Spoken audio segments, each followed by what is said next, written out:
Good morning, Magic. I'm Gavin Verhey from Wizards of the Coast, and today I've got both of the brand new Commander decks from Innistrad Crimson Vow here, Vampiric Bloodline and Spirit Squadron.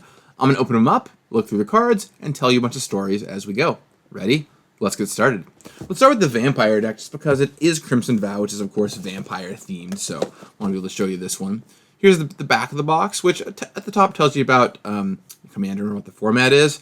Shows you a few cards, but the part that I think is really cool is it actually has a bit of the story on the back of the box as well about the character. So telling you a bit about Strafon, Mora Progenitor, who's here on the front. We're not going to look for too long at there, though, because we're about to open it up and see what's inside and talk about the cards then. One thing you should know about is you can open it from the top if you want to, but the way the cool kids open up their Commander decks is by using this. Oh, that was not as dramatic as I was hoping for. There's this cool, well, this is how the cool kids do it. They rip it open.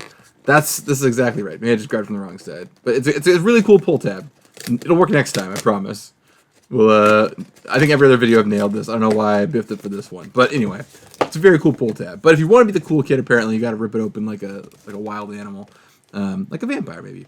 There's a black-red right there, which I think is cool. Gonna open this thing up here. Let me show you a few things you get inside. So, first of all, you get all these little counters around the edges. Use them as counters or victory confetti. That's still as funny to me the fifth time as it is the first. You can punch these out, which is pretty cool. There's also just this, this is not a card. This is just like a printed version of this, but I know some folks will print this up and, or excuse me, not print this up, but cut this up and use it as their, front of their deck box thing or what have you. So there's a version of Strafon there. And then in the back, you can punch this out too if you want like extra divider or just a extra token, kind of to represent anything. Trying to make use of all the parts of the packaging buffalo, as it were, here. But let's get into the meat of what we're excited about, which is the deck. So here is this deck box. I'm going to open it up. There's a divider inside, this kind of spacer to make sure your cards don't get damaged as they're, shifting around in there. Because you want to make sure that this has enough room for 100 sleeved cards. That's why this is in here. Why not just make the deck box smaller? Well, once you sleeve these guys, it's important that they're able to fit in. We got this life wheel here with this great bat artwork on it on one side, the commander symbol on the other. If you haven't seen a life wheel before, one side goes from 1 to 20, which is kind of cool. The other one goes from 21 to 40, so you can keep track of your commander life total here, which is great. Really easy to use. And yeah, this great bat hanging out there.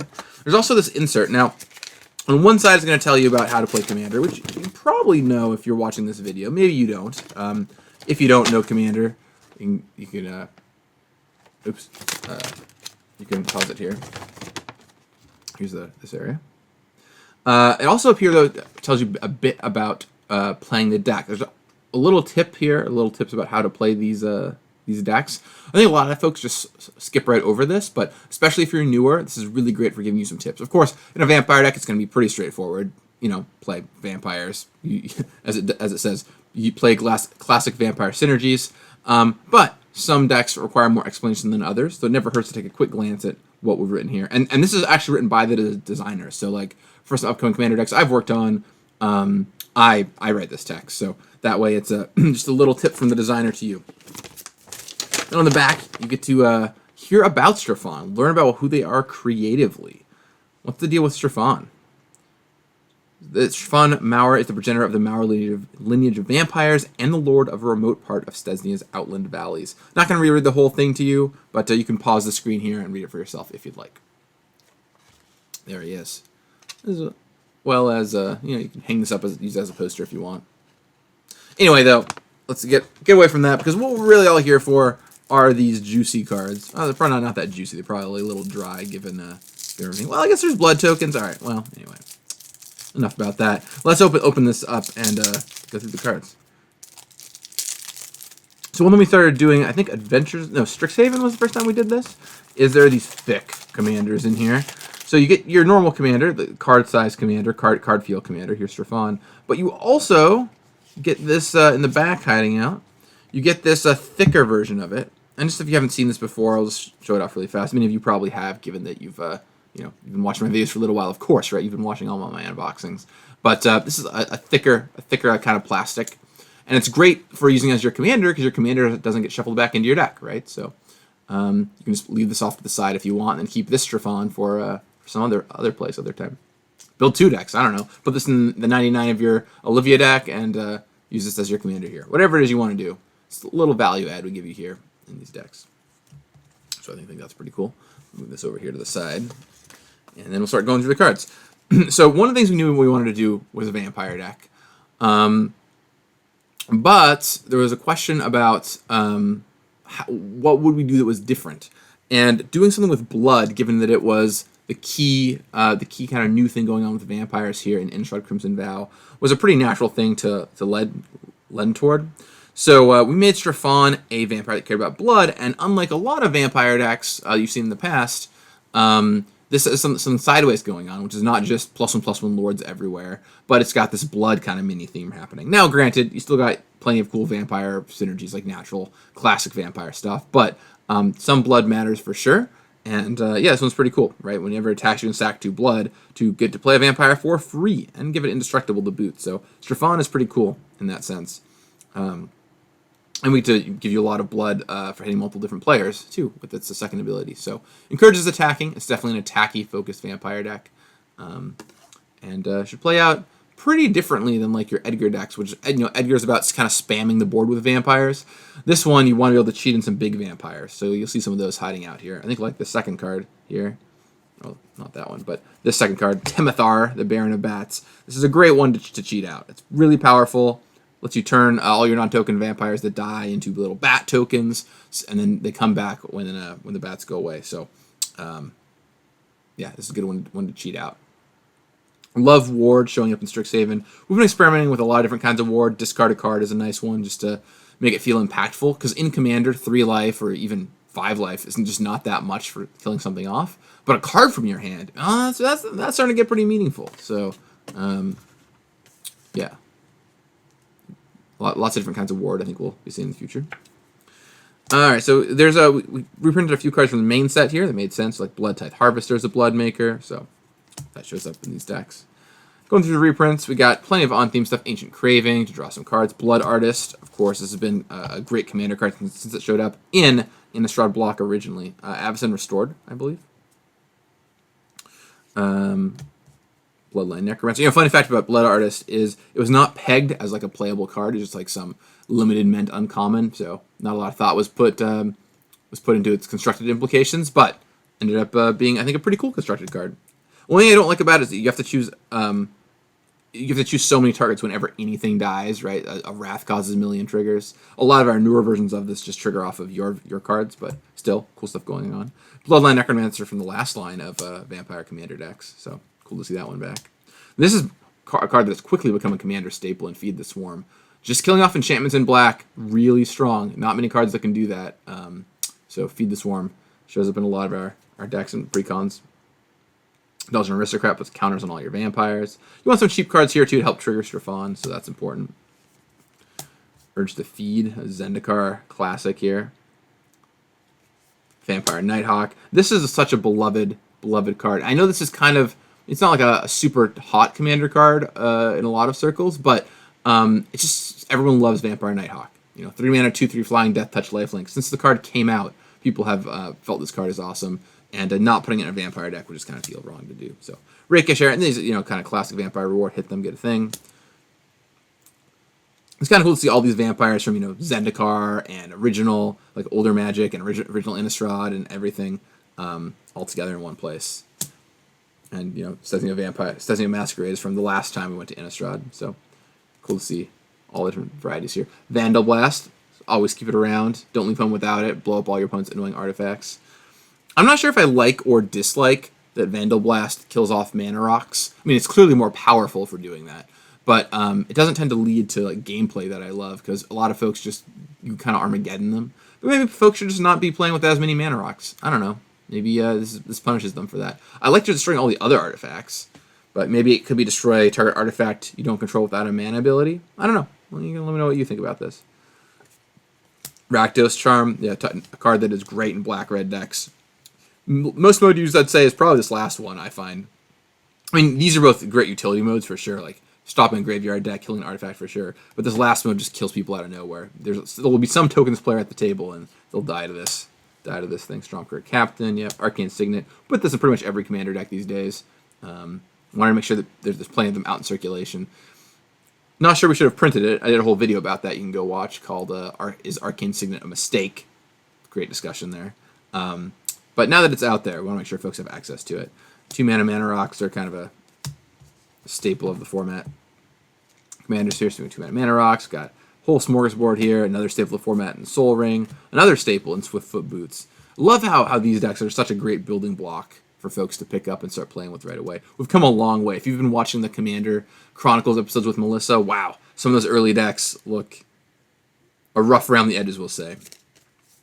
Unstable Obelisk, Command Tower, Myriad Landscape, Path of Ancestry. This card showed up first in C17. I designed this card for the Tribal Commander decks, so really cool to see that it's showing up, still showing up here, doing good work. All right, there's a bunch of cards there, but those are all reprints. Let's get into the new cards, besides the front-facing cards. But let's get into the new cards here with Crossway Troublemakers. So one thing that's really important in your vampire deck is that in the long game, your small vampires are still relevant. And the problem is they get outmoded a lot of the time. You've got your 1/1 and 2/2 creatures, and then they just can't attack anymore. Well, giving them Death Touch while attacking is huge. I mean, that allows you to still punch through in the mid game, get your blood counters or blood tokens for Strafon. So that was a pretty great thing to add here. And then Lifelink is just a little bit of gravy on top of that. Also a big vampire for Strafon, which is really nice.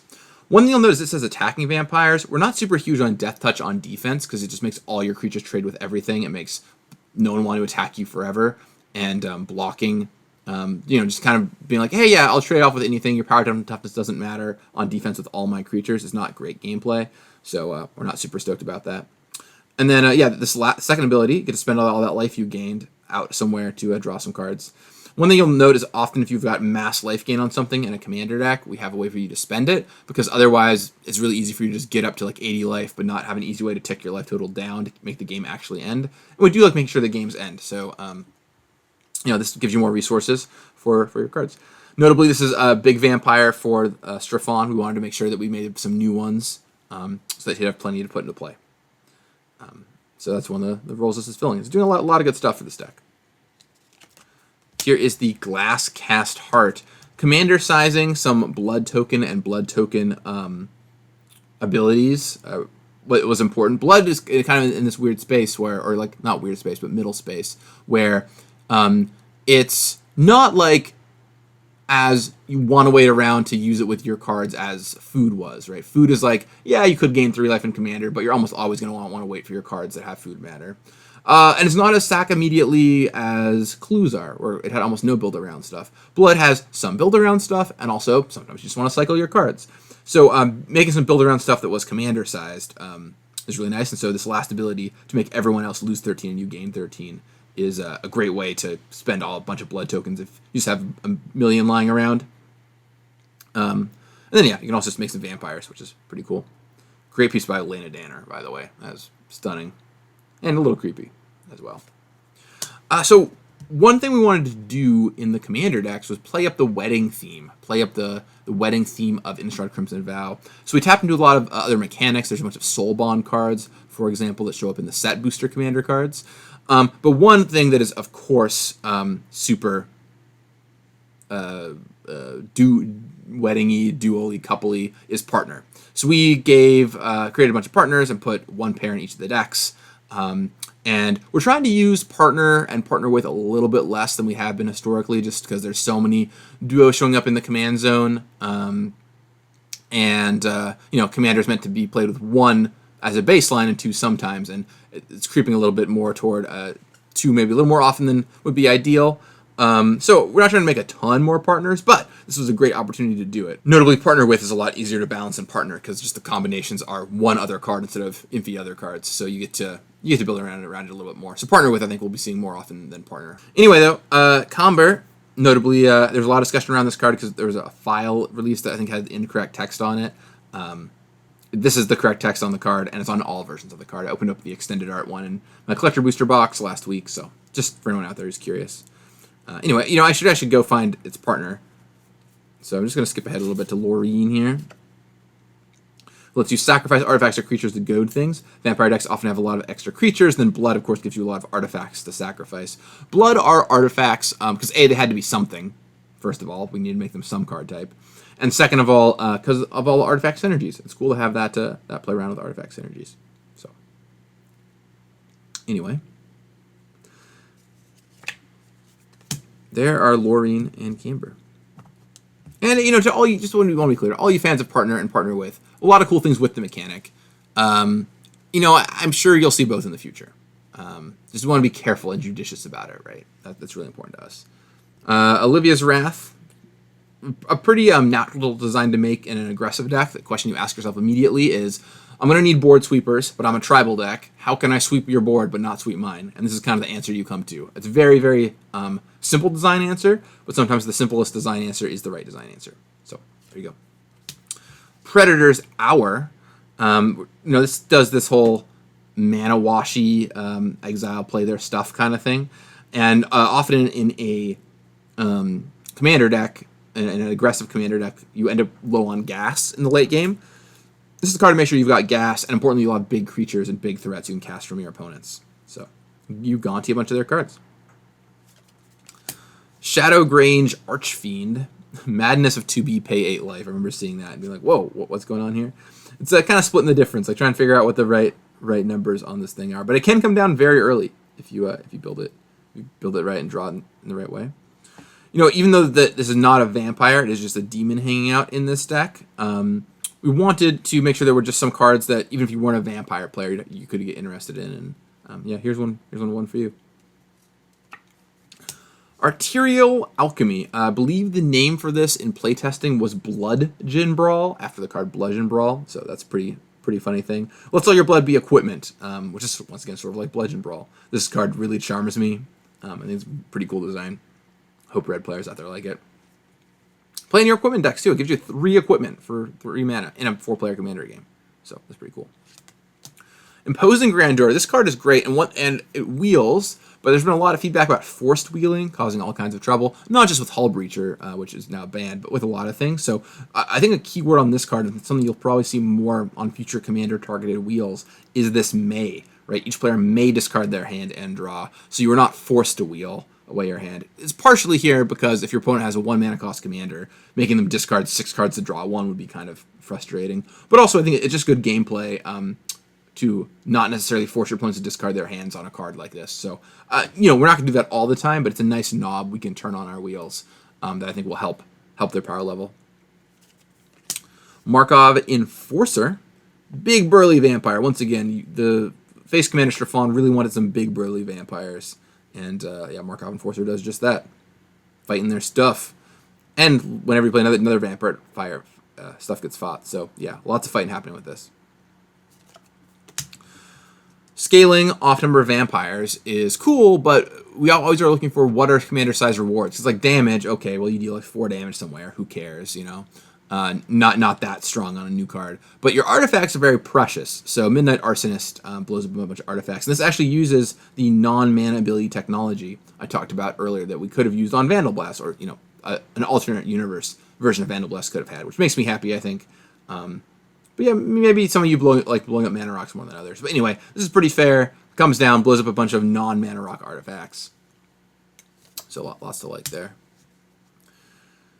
The Scion of Opulence can give you a bunch of treasure. That's the thing you do want in Commander. You want to be able to keep recasting your Commander, so this is a great reward for when your vampires pass away. And then you can turn those artifacts, including extra blood you have lying around, into playing your top card. Sinister Waltz. I love stuff like this where it's always going to be good for you, but you don't know exactly what's going to happen when you cast it. So that's pretty cool. One thing you'll note is that normally in Commander decks and our precons, we don't make a lot of multicolored cards that aren't the legends that are commanding the deck, because it just limits the number of decks that can go in, right? Like this card can only go in a red-black deck, where a red card or a black card can go in a lot more decks. But we did, I think, 1 per deck here.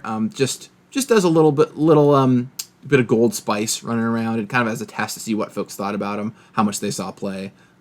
So yeah, if you like seeing gold cards in Commander precons, like new multicolored cards, let me know. Now it's very easy to say I love gold cards, do them, but keep in mind that the more gold cards we make, the more limiting, the more likely it is you'll end up with a gold card in your Commander deck that your deck can't play because it's 2 colors. But yeah, let me know what you think. Then we're back on the reprints. We got Anawan from World Wake, I think it was, that showed up for the first time. Bloodlord of Vaskoth from a core set. So once again, really cool seeing stuff from all over. Hey, here's from a guy from C18. I remember Blood Tracker. I made that card. It was originally a 5-mana 3/3. Otherwise, it stayed pretty much the same. I think this was originally designed by Glenn Jones, and then I made the tweaks that got through in the Commander set. You got some Ixalan Vampire stuff too, of course. This card's bananas. I don't know if you've had the chance to play with this Cordial Vampire. Whew! It's whenever another creature dies, any creature, your opponent's creature dies, put a counter on all your vampires. The card is totally nuts. Dark Imposter, one of the best limited cards in Avacyn Restored. Card is very hard to beat, even if black was kind of weak in that set. Nirkana Revenant, that's always a good reprint to see. Check out this awesome new art on it, too. I think this is the first time we're seeing this artwork. I could be wrong on that. No, maybe it's not. It looks like it's on... No, I think it is. I don't know. I'll have to check later, but it's cool new artwork. It's always tricky because when we do new art for a deck like this, you might be like, oh, well, concept it on Innistrad, obviously, because it's an Innistrad deck, except for it's got Nirkana in the name, so it's a location on Zendikar. So even though it's not Innistrad art, this is a place on Zendikar, I think this is new art. So that's kind of cool. Oh, that's all of you going to go check your Discord notifications, because I did not mute my sound. So let me do that right now. Someone wanted to talk with me. More than likely, one of the 4,000 channels I'm in felt like sending a message. You know how it is, Discord people. You know that lifestyle. Patron of the Vein. This was a fun hole-filling card. I think it was designed by Ali Medwin and Scott Van Essen. Sanctum Seeker. Yep. Such a fun range of vampires from across Magic's history. Anya's Ravager. I think originally this card was like something so different originally. I think the first version of it I saw of this had some wild... It was like big. It was like a 5/5, but it had some wild text on it that said if it died, you lost the game. And I was like, no. We don't... You don't want a 5/5 that'll make you lose the game in a Commander deck. That's ridiculous. No one will play that card. So changed that up quite a bit. Remember that changed a lot from the olden days. Blasphemous Act. Classic staple. What is the great Magic card? Blows everything up for a couple mana in red. You can't cast it too early. 13 damage, really resonant. Here's the I made this as the red counterpart to Bastion Protector. Maybe someday we'll finish that cycle. I think we've done, what, 3 of them or something so far? Maybe someday we'll get the rest. Crimson Honor Guard. Maybe it is just, there's just this one Bastion Protector for now. Right, because I was thinking of Slippery Bog Bonder, which used to do that, but didn't. But then we changed it. Crimson Honor Guard.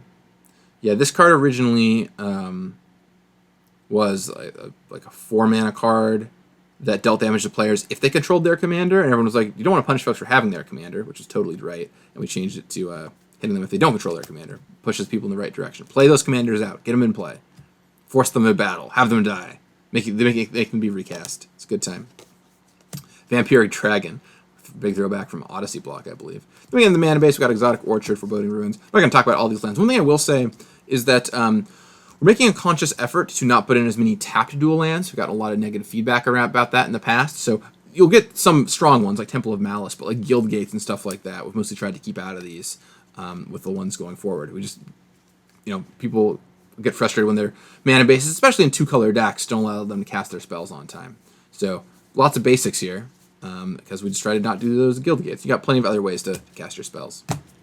For our tokens, we got a lot of blood. We got a full grip of 10 blood tokens here on one side. So generate lots of blood. Then on the back side, we got some bats for Timothar. We got some treasure, the nice eyeball treasure tokens.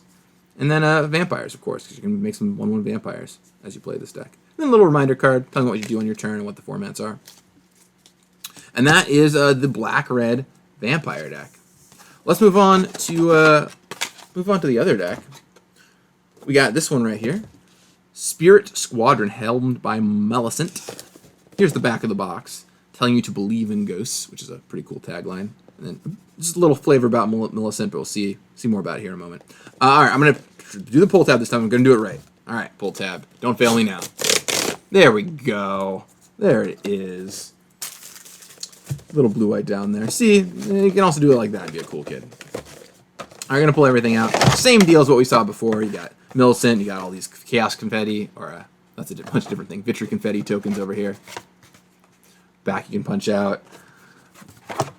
You got, of course, this divider, or little spacer, I guess. Then you got this life wheel, which still has the bat on it.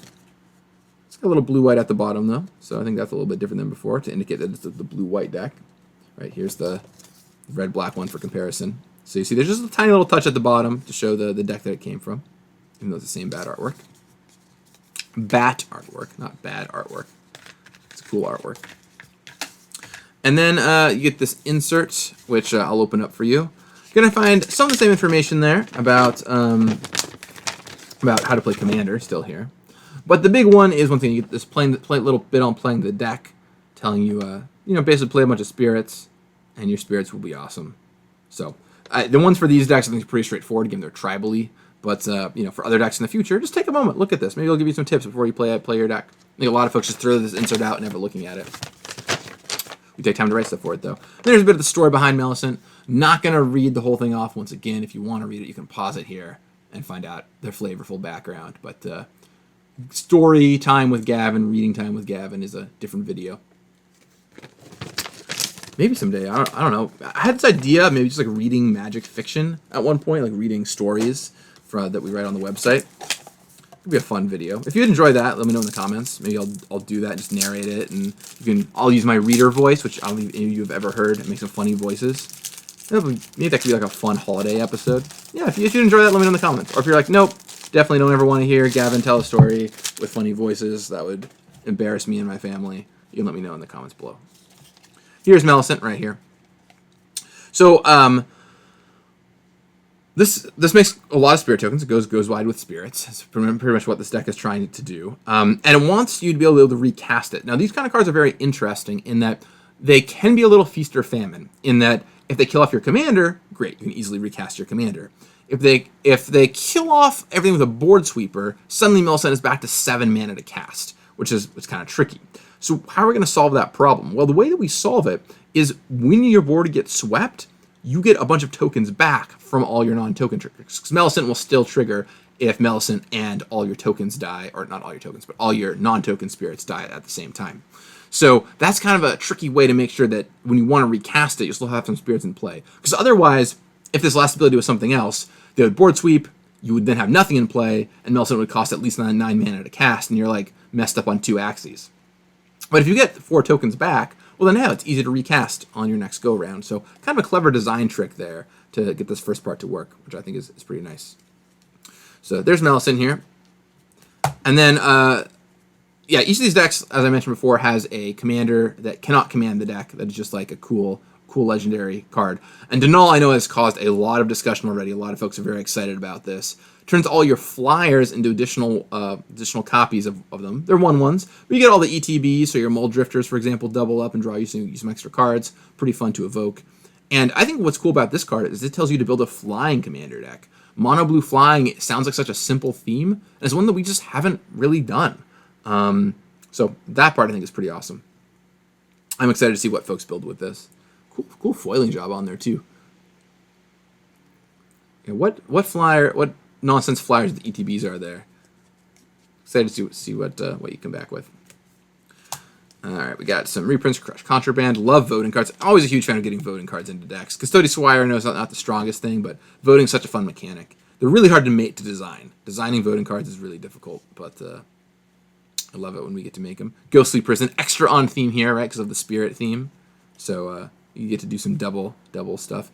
I do want to call it this brand new art for Swords of Plowshares. So happy that Jesper, who's been on the show and is an amazing guest and was a fantastic commander player, and is, not was, a fantastic commander player, got to do this piece. It's one of my favorite Swords of Plowshares ever, and it's a really neat take on it. So good work, Jesper.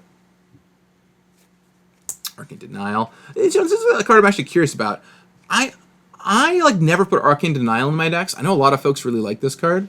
Thoughts on Arcane Denial? Do you like playing with this? I just like, I hate giving other people cards. It just gives them 2 cards back. I know you get a card back too, but I don't know. I'm more of just a play counterspell kind of guy. You tell me. You tell me what you think. Nebelgast Herald. Tapping some stuff. Lots of spirits. Reconnaissance mission. Make sure you have cards. This deck is going wide with spirits. Really good with reconnaissance mission. Get some Kamigawa Spirit Matters here, which is pretty funny. Sire of the Storm showing up as a card that makes all your spirits cantrip, which, you know, this card, not normally a card you see in commander decks, but wow. Quite nice when you're playing a bunch of spirits. Way to pump everything up. I think this is new art for Drogskull Captain, if I believe, so that's kind of cool as well. Arcane Signet again, a bunch of mana rocks. Make sure you can cast all your spells. Important stuff. Zoria's Chancery, Myriad Landscape, another Path of Ancestry for the tribalness. Temple of False God. I know that this is a very, very, very controversial commander card. I'm pretty sure the math checks out that Temple of False God is good in most commander decks if you're playing enough lands, which most of my decks often are. There's a great article by Tomer from MTG Goldfish you can go read about. He kind of did the math and thought a lot about Temple, and it does bear out to play this card a lot of the time, provided that your deck is constructed in certain ways. For example, it's better in 2-color decks, and if you're trying to fix like a 3 or 4-color mana base, you have to have enough lands, etc. But I think it's a really strong commander card. It's basically a free card and mana acceleration. And in most commander games, I mean almost all of them, you're gonna get to 5 lands unless you're playing like CEDH or something, which then I would not play Temple of the False God. But in these kind of, for the precon power level, I think it's great. It's great. It's funny. There's like one planes hanging out up here. That's interesting.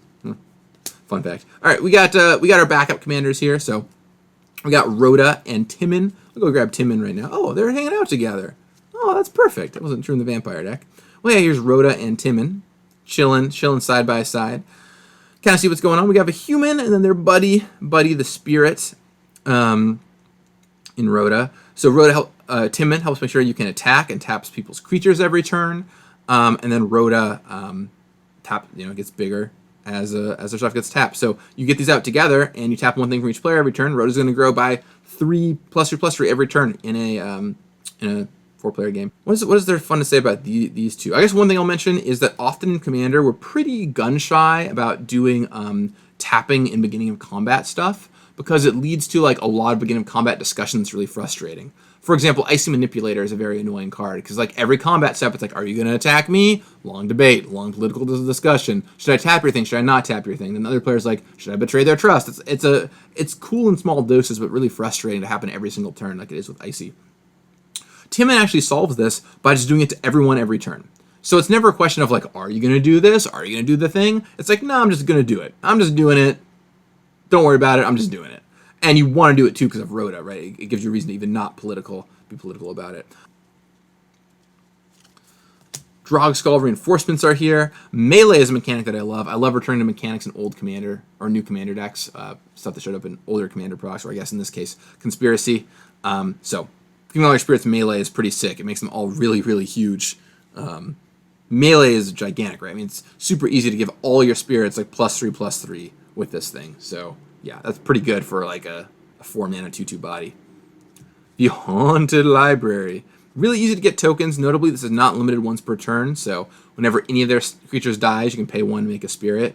Also a great way to rebuild after a board sweeper, right? Once again, your opponent sweeps the board, you get to pay 1 a few times, and then make some spirits.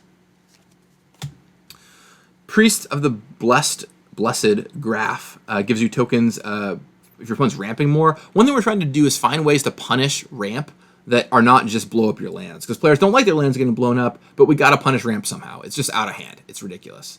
And this is a great way of doing it. Instead of punishing them, it rewards you, which is a really important distinction.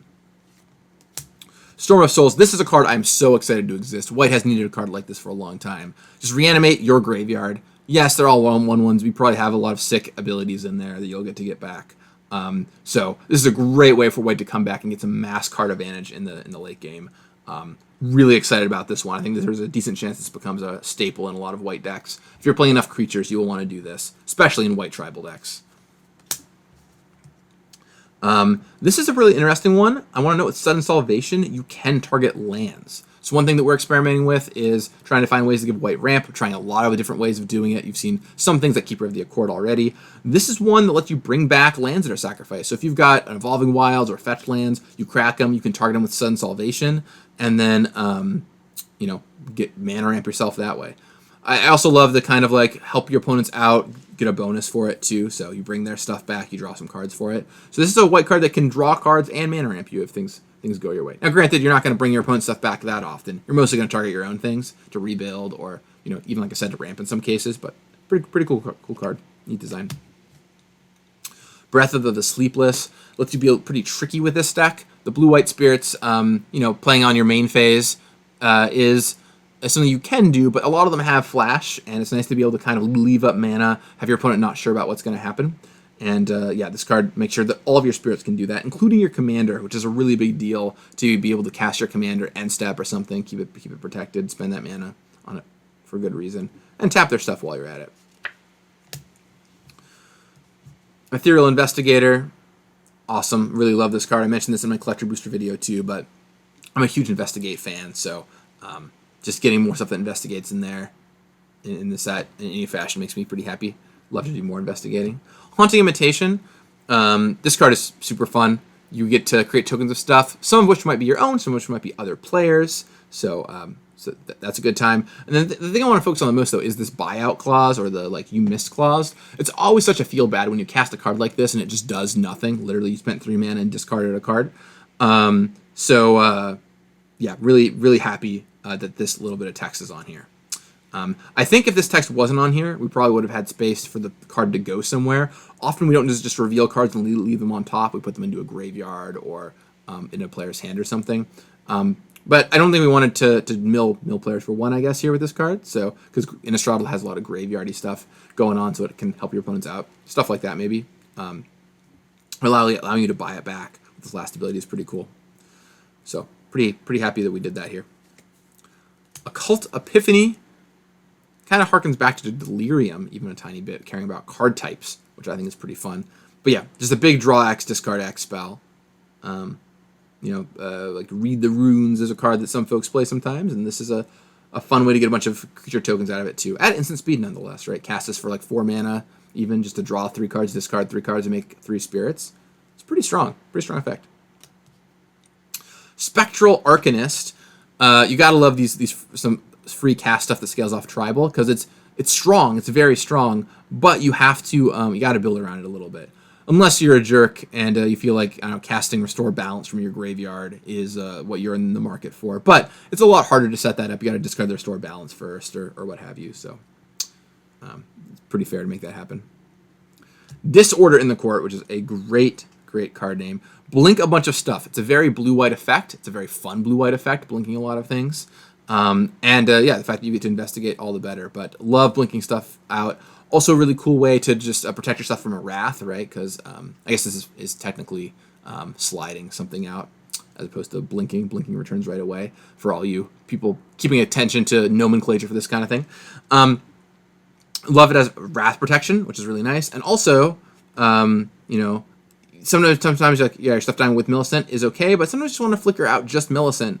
If they're going to target with removal spell, because you really want that card in play. So even casting this on 3 mana, 4 mana is a fine mode to do.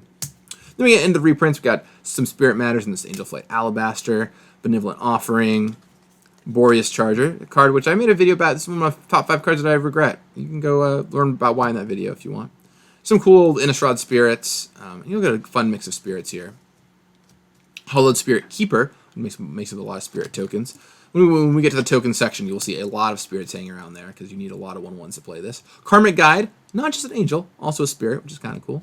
Curter's Wrath is a fun little... you haven't seen this one for a while, since Odyssey, but kill everything, make 2 spirits. A nice way to make sure you have something to help recast your commander after you sweep the board. Once again, a question in these kind of decks is always, you're going to want to sweep the board. It's a commander game. You're going to need to do it at some point. But how can you do it so it doesn't hurt you? And the last deck had its own kind of card to make that was good. The Give All Vampires -X, where X is the number of vampires you control. This one has a Wrath that gives you some spirits back, and it's a cool looking back at Odyssey block. Neat choice there. Ayobi, who split the heavens. Gotta love those original Kamigawa block card names. Not that the new one doesn't have some cool names too. You have to stay tuned for those. Spirit triggers. Good stuff. Funny to see the word Arcane on a bunch of cards in this deck for that reason, but there you go. Great card here. Getting rid of their graveyard, always really nice. This card is, man, what a house. This card is always underrated. It was good back in original Ravnica Limited. Still fun now. So you just get to keep going off, right? Just keep pulling off counters, making tokens. You block, put more counters on this. Crack on, make more tokens. Just good stuff. Good stuff all the way around. Flood of Tears, another way you bounce a bunch of stuff and put out Millicent again if you want to. If you bounce enough of your own things. Just to help make sure that's back in play and ready to go. This is a card I think that is way underrated. Ghostly Pilferer. This card's basically always good.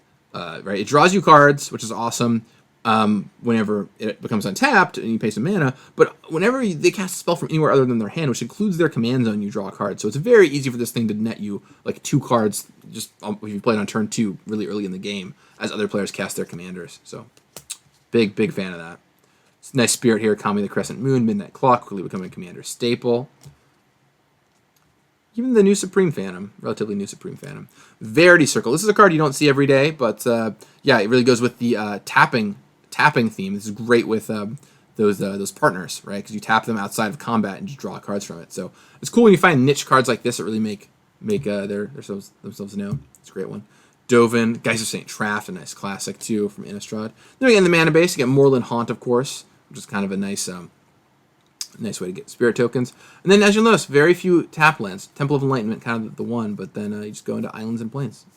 Then, of course, for our tokens, we got a lot of spirits and 1 angel token. You get these 3/3 spirit tokens too, which are pretty cool.